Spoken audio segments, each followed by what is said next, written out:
अंगणगाव शेजारील रायते येथील रविदीप या लाकडाच्या फॅक्टरीला आग लागून लाकडाची संपूर्ण फॅक्टरी जळून खाक झाली आहे.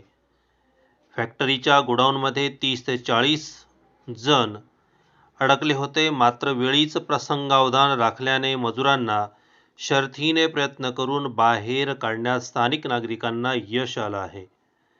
येवल्याच्या अग्निशमन दलाचा बंब घटनास्थळी दाखल झाला. मात्र आग इतकी भयंकर होती की अग्निशमन दलाचे प्रयत्न अपुरे पडले. मात्र या अग्नितांडवात संपूर्ण फॅक्टरी जळून खाक झाली आहे. तर सुदैवाने कोणतीही जीवितहानी मात्र झालेली नाही.